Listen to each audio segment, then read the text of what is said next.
the criminalization of marijuana affect you? It offends me.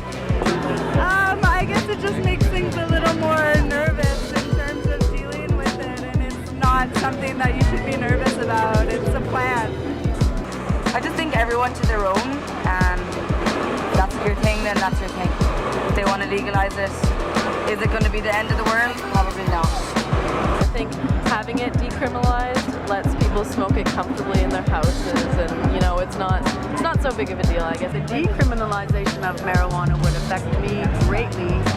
I could grow my own plants in my own house. I wouldn't be forced to have to go to illegal dealers, you know, not knowing what you get. We find that it cuts down on crime. Or if the criminals are super stoned, they're not out committing crimes. They're at home eating potato chips.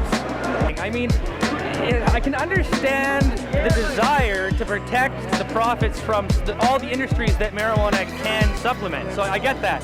But the fact of the matter is they're treating us like idiots. They've been lying to us like little children, and now they're starting to get surprised that once we realize we're being lied to, we're starting to react. Like, it's ridiculous, absolutely ridiculous. It doesn't affect me. I live in Washington and we just voted to legalize it, so yeah, it doesn't affect me at all. And he lives there too, so it doesn't affect him. America has 14 decriminalization states, and here in Canada, we don't have any of that except some pathetic medical marijuana laws. And in the United States, they are legalizing it south of our border. If you chose to go in our south, you'd be able to possess marijuana freely. And that's a place making progress, and that's what we need here. And we need to do something similar with sensible.BC. Mark, if he was here today, would tell you support sensible.BC. It's going to decriminalize cannabis. It'll protect you from arrest. You'll no longer face arrest and prison for possession of pot, and that's what we need to do. I've never done a crime on marijuana? No. Marijuana makes me want to just like chill out, listen to music, not want to commit crimes. No. No, why would I? It just makes you feel happy and want to eat and sleep. I don't think I've done a crime. In other words, mens rea. In other words, if you have criminal intent, you do a crime. Not that I view as a crime, no. Smoking pot is a crime. It's illegal, so that's the only crime I've ever really done. Hell no. It's such a nice, mellow high. Like, why would you just go out and break out and go and rob somebody for marijuana? The marijuana movement at large has really remained fairly crimeless, and it's usually people who are on something else, like crack or heavier stuff. But no, I've never done a crime. I do not see growing marijuana. Matter of fact, they made me a reverend brother in the Church of the Universe because of my effort at the Supreme Court. No, never done a crime on pot. As a matter of fact, it has prevented me from doing a couple crimes. I don't beat idiots because I'm high on weed. Except for the only crime I've done on pot is not clean my house and just lay on the couch. Hey, bro. What's happening, bro? Got that good chiba. Right on. You down? My favorite thing is write and listen to music. Listen to music, and listening to music too. Sounds great. It's your ears, like everything becomes more amplified, and it's like surround sound. And you know what? You groove to music. I love music, especially when you're just like totally relaxing and having a good time. Sit back, pick up the feet, watch an old cinema. Watch movies, and watching movies pretty much. I feel like my brain just gets turned on and I overanalyze everything in the movie, and it just makes it a lot more exciting for me to watch. I actually been watching your show Saved by the Bell on DVD. We didn't have it in the 1940s, and I was of course frozen in ice until a couple years back. I would say I like to draw, I like to write, sit and think. I like to do something creative with it because it pushes my creativity. Blue glass. We like to go to the beach, take the dogs, her grandson, play around, look for driftwood. I like to color, I like to garden. The best thing for me to do while I'm high is eat great. I really love food when I'm baked. I love baked goods, like pies and like cakes and stuff. Today's probably going to be her busiest day of the year. Last year there was a food truck beside us and they did chicken sandwiches and they sold like 300 or something ridiculous. Eat and sleep, yes. No, video games is fun. Video games is fun, but I think the best thing I do while high has to be my charity stuff. I try to sell my cookies and sell what I sell so that I have the ability to supplement the people I know with cancer, with Crohn's, with other illnesses that are suffering, and I give it to them for free. Cause you know what's ill? Prime time ads with prescription pills, see that's ill. A homeless man being refused medical care cause he can't pay his bills. Sick ass, he fighting straight up over to me. Miracle, look out, there's a miracle coming. On the way, there's a miracle coming through. They're scared shitless of this plant. Why? It cured my cancer. This will cure cancer. What sort of cancer did you have? Liver cancer. How long did it No take? chemotherapy. More people die of chemotherapy than they do cancer. Does that make sense? How long did it take and how did you treat It's yourself? a 6-week program. You do oil extracts. The gentleman that made my oil is over that booth there. He cured his dad of liver cancer and cured me, and it's documented.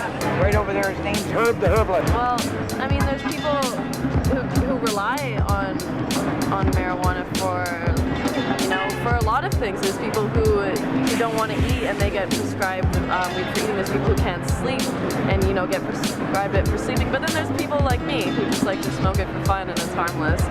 So I don't see the point in making it seem like such a criminal activity when, you know, people just smoke it to hang out and watch movies.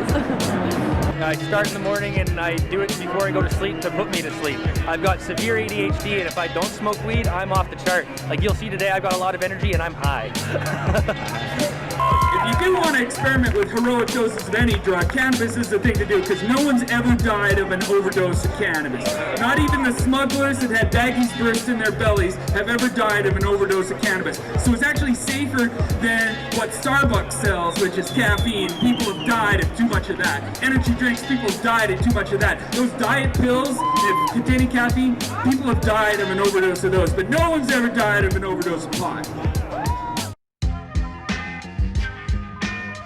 I don't think it's any worse than alcohol. All these people here today, it's one big party, nobody's getting in a drunk fight, no riots, on the skyscraper, you know? That's about it. It's better to smoke a joint than have a couple shots. Exactly. People are more chill and calm and friendly. You've never heard of like stoner fights, you know? You hear of alcoholism, you hear of people dying. When you're stoned, you're just happy. If you want to get pissed drunk and puke and pass out and start fights, that's Granville Street. That's a block over that way. Yeah, Friday and Saturday night, you can get pissed out of your mind. They have 100 cops there to beat you up if you get out of control. This is a pot rally, marijuana only. If you want to get super high off mushrooms, go to Stanley Park, talk to the trees, don't do it here. This is marijuana only. If you want to sell harmful, addictive, crazy drugs to parents or teens or children, that's the pharmaceutical industry. Get a hold of Pfizer or Merck. You can sell Ritalin or Adderall or Effexor to young kids and get them hooked on that shit. That's not happening here. Marijuana only, and moderation is the key. In 1975, I returned from Mexico, and I made a very firm realization that marijuana was its legalization, or better yet, its decriminalization, would turn people on to a new value of spiritual understanding. And as a result of that, I took it on as a holy cause, and because I've been a civil activist most of my life, I decided that I would grow it publicly, and I did. I grew it where the man could see it. I planted, curiously enough, one plant for every year of my life on principle. And of course I was 42 that year, now I'm 77. Marijuana, for people who don't know, is probably that part of your life which you were probably entitled to. I guess I smoke weed because it makes me feel very relaxed. Like everything feels really nice. I guess, you know, food tastes better, movies are more hilarious. It just makes everything better. Yeah. It makes life better. It's less stressful. Smoking just makes me feel good. When I'm sick, when I have the flu, when I have a cold, but also when I'm feeling fine, it just helps my creative thinking a lot. Just helps you to relax. Gets rid of all that tension. Same with eating it too, but it gets you a little more relaxed than smoking it. It's also a social thing too, but I would say like smoking weed more on my own, just because I can be more in touch with myself. Marijuana will, from a lot of people who've lost hope, will return hope, and they'll develop a relationship with the divine in a way which is non-sectarian, but is very practical. A very, very personal relationship with God that really is seeing that we're photons of conscious awareness in this surface chemistry between a solar flare and a planet, and we're all in the same soup together, and we should be able to learn to live together, and to prohibit some people from trying to develop their understanding and a better relationship with God is a blasphemy in simple terms. It's 4:19!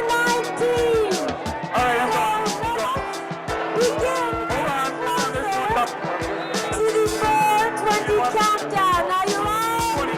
Join in. We're going to count down from 20. And then at the end, we're going to say legalize it to send our message to the rest of the world.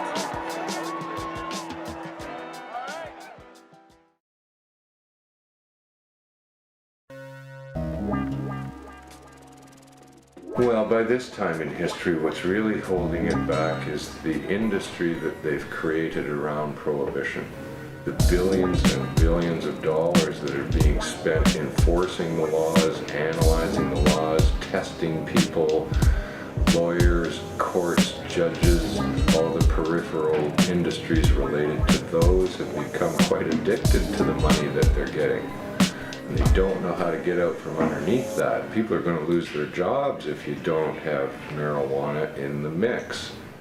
Everyone knows that this is what's gone on in the United States for the last 20 years in high gear, and is now creeping onto Canadian soil with Stephen Harper's mandatory minimums.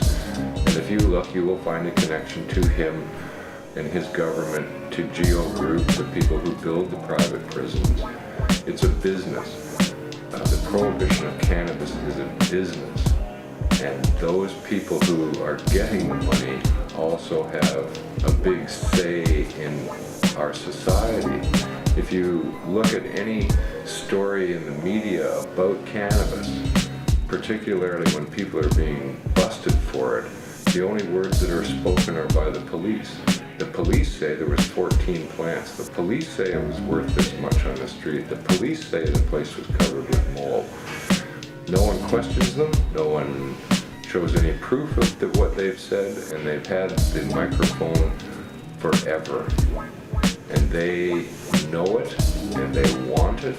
Police don't do much beyond drug, and most of that is about cannabis. Here in Canada, it's 60% of their stuff they do, even higher. Our courts too, 70% of what they do. And a huge percentage of that is just cannabis. And a huge percentage of that is just cannabis possession. Not bad grow-ops, not drug cartels, but just fucking possession. In 2002, the Canadian Senate, after a huge investigation about cannabis in Canada, overwhelmingly concluded it needs to be legalized. The only organization in Canada that came out at that time to say anything were the police, and they said no, don't do this. And they didn't. These people are civil servants paid for by you and me to do as we tell them to do. See, here's the tricky thing about the legalization. They've come at it from the point of view of how can we make as much money off this as possible. They're seeing it as a new industry that they want to create today. Well, you can't do that. If you just said, okay, marijuana is legal for adults, do whatever you want with it, we would show you how that could work. I can grow the weed, you can open a store, you can sell the weed. What more do we need than that? Don't sell it to kids, okay, we won't. You want to give me a license to do that? Okay, give me a license. But what else do you need? But they don't want to do it that way, they want to create an industry. That's why they say they want to test your weed. Tell you what's in it, make sure you're safe. Well, that's an industry. Those regulations, quite frankly, in Washington State are being suggested on the panel that they hired by the people who are actually going to do it. Steep Hill Labs, get the fuck out of here. They're on the group that's telling them how they need to regulate their pot, yet they're going to be the winners in the industry that they create. That's it's so much collusion going on there. Conflict of interest, totally. If you've looked at the people they hired called low-tech industries, low-tech analysis they're called. And you can go down the list of people involved and they will all benefit from the regulations that they're going to tell them they need. What a weird thing.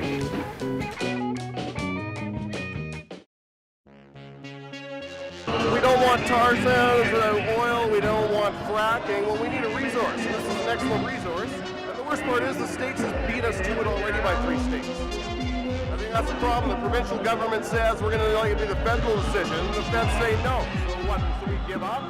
3 states have done it, and I understand Obama isn't touching it. So why can't we do the same thing? We have the answers to the problems right now that we face. We can replace the fossil fuels and the tar sands by growing hemp in the prairies and making hemp fuel for it. All we gotta do is make sure we all stand up for our rights and we all get active, you know? And we gotta live 420 every day. And let me tell you how you become a pod activist. This is what you do. You become open about your marijuana use and you be a good person in your community.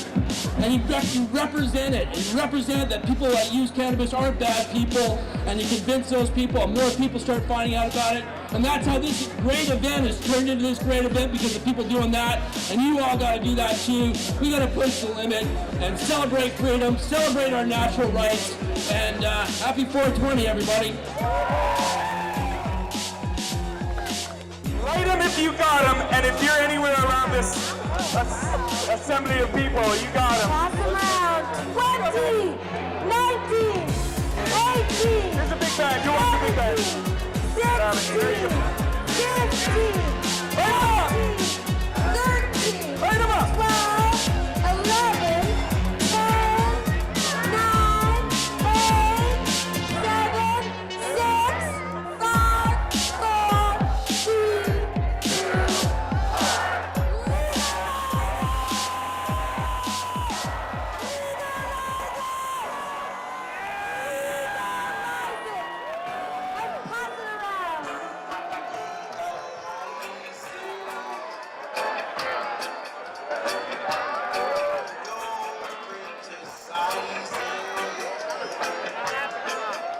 There's no such thing as legalization.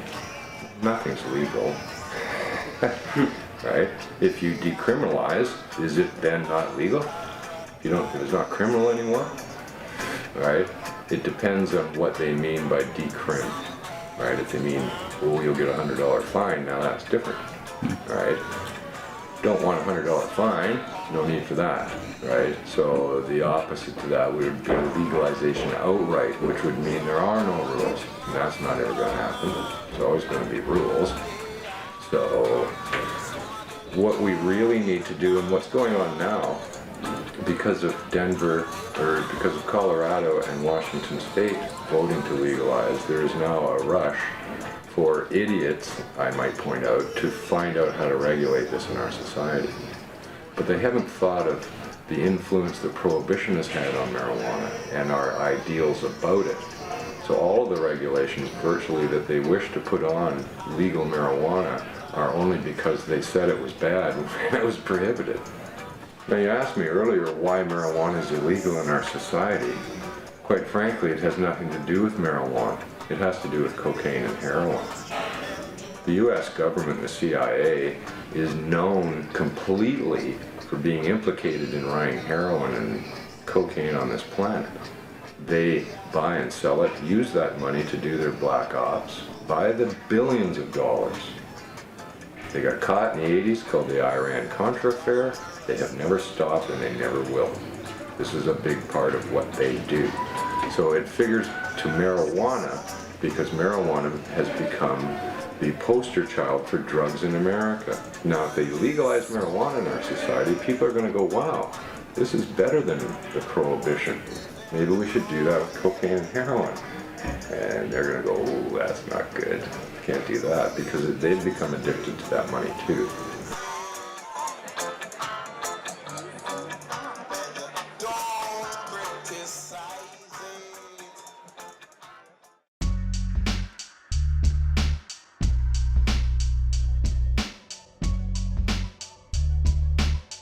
The United Nations has the Office of Drug Policy.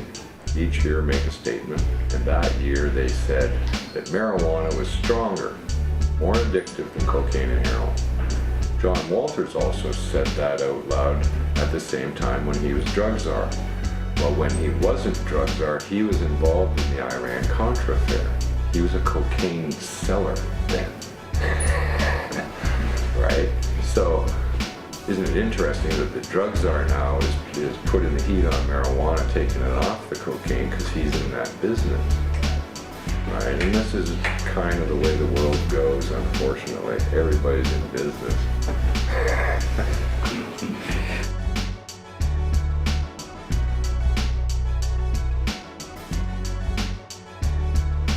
Colorado has said that you can grow 6 plants.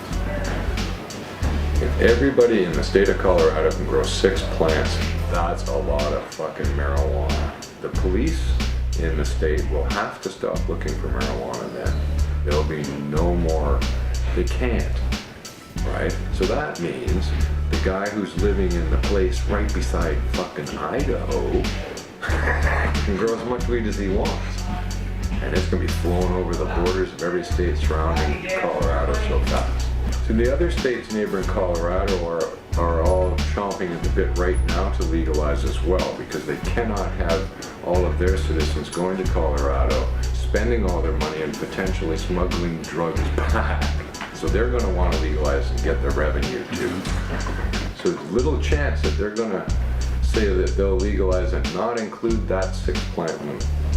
Now that 6 plant limit, in my mind, as soon as it goes to New Mexico, which then borders Mexico.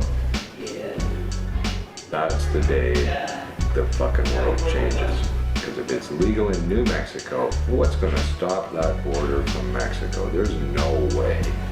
The flood will start and then they'll just be overgrown by it. And that'll change the world because as soon as the United States actually legalizes marijuana, every other country in the world wants to too.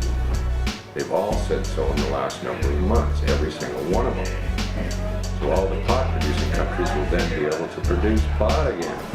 And that'll be good for them. And that'll be good for me, because the price of pot will be cheap, isn't it?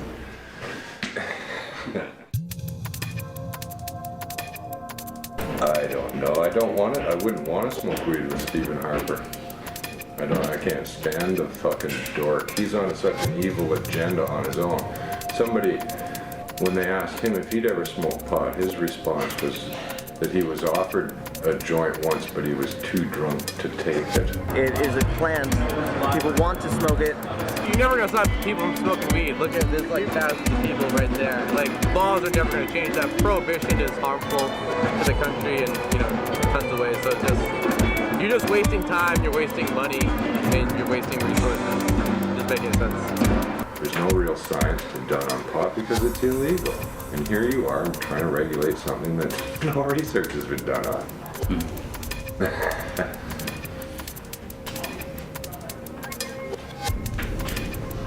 Don't get me started. Legalize pot, man. It doesn't do anything wrong. What has it done to you? I think he's a criminal. I think Mr. Harper should retire immediately. I think he's fallen into the corruption that has penetrated just about the whole world. But I think Canadians expect better of their Prime Minister. Mr. Harper, I understand that you're trying to do what you think is right for Canada. However, when you start working towards a privatized criminal system and you start trying to work towards making patients criminals, I have a problem with what you're doing, and I'll fight you all the way. Let, just law-abiding grandmas like me be able to grow my own weed, smoke my own weed, so that I don't have to feel like I'm doing something wrong. See, it's not the world that needs to change its mind. We've won over the populace. More than 50% of adult Canadians, more than 70% of British Columbians want marijuana legalized, right? So it's not those people need to be convinced anymore. It's politicians who sit in the House who are able to introduce a bill and change the laws. Those are the people. Harper, I think it's about time to get on board and advocate the use of marijuana to everyone, because clearly it is something that's very important to these people and this peace-loving community in British Columbia. I agree. And I don't know much about this mortal Harper, but he seems to have a stick up his ass. He seems like a fool, if you ask me, Thor. And if he's not careful, if he steps out of line, the Avengers are going to be all over him. That's right. No, I'll smoke a joint with Justin Trudeau when he becomes Prime Minister. I'd like to do that. Mark Emery smoked a joint with him, although Justin denied it, but we know he did. Now, as I like to say, doobies assemble! Doobies assemble!